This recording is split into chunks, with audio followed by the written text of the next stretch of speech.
దానం నాగేంద్రపై చాలా interesting comment చేశారు కేటీఆర్ ఈరోజు. సికింద్రాబాద్ పార్లమెంట్కి సంబంధించి తెలంగాణ భవన్లో జరిగిన సమావేశంలో దానం నాగేంద్ర గురించి మాట్లాడిన కేటీఆర్, దానం పార్టీ మారి తప్పు చేశారు.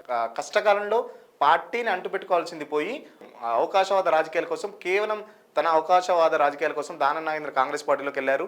రాజకీయాల్లో హత్యలు ఉండవు, ఆత్మహత్యలు మాత్రమని దానం చూస్తే అర్థమవుతుందని, మనం అందరం ఎలక్షన్లో పద్మారావును గెలిపించి దానం తీసుకున్న నిర్ణయం తప్పని ఖైరతాబాద్ ప్రజలకు బహిరంగంగా చెప్పాలి. ప్లస్ దానం కూడా అర్థమయ్యేటట్టు మన తీర్పు ఉండాలని చెప్పేసి కార్యకర్తలకు ఆయన సూచించారు. గతంలో ఆసిఫ్ నగర్ నుండి ఇట్లాగే పార్టీ మారినందుకు ఆ దానం అప్పట్లో ఓడిపోయారు. సేమ్ ఇప్పుడు అదే పరిస్థితి రిపీట్ అవుతుందని కూడా దానంకు తెలియాలని కేటీఆర్ అంటున్నారు. దానిపై స్పీకర్ కూడా గతంలోనే ఫిర్యాదు చేశారు. పాడి కౌశిక్ రెడ్డి, 4-5 ఎమ్మెల్యేలు కలిసి దానిపై స్పీకర్కు ఫిర్యాదు చేశారు. ఆ ఫిర్యాదులో దానం సంబంధించి పార్టీ మారి పార్టీ కండువా కప్పుకున్న ఫోటోలు కూడా బయటకు వచ్చాయి. దీపదాస్ నుంచి రేవంత్ రెడ్డి సమక్షంలో పార్టీ మారాడు.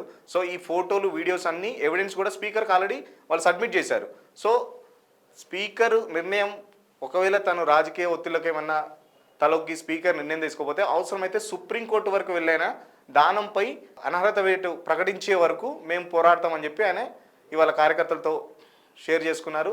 దీనికి సంబంధించి ఎందుకు ఇంత దానంపై సీరియస్గా ఉన్నారంటే, ఒకవేళ దానంతో పాటు ఇంకెవరైనా ఫ్యూచర్లో పార్టీ వదిలిపెట్టి వెళ్ళాలనే ఆలోచనలో ఉన్న ఎమ్మెల్యేలు కూడా ఈ అనర్హత వేటు మా మీద కూడా పడచ్చు, లేకపోతే మా మీద కూడా ఇలా ఉంటుందేమో ఫ్యూచర్లో అని చెప్పేసి వాళ్ళు కూడా కొంచెం ఎమ్మెల్యేలు కూడా వెనుకంజ వేస్తారండి. దాంతో ఈ ఈ అనర్హత వేటుకు సంబంధించి దానం విషయంలో పార్టీ కొంచెం సీరియస్గా ఉందని మనం అనుకోవచ్చు.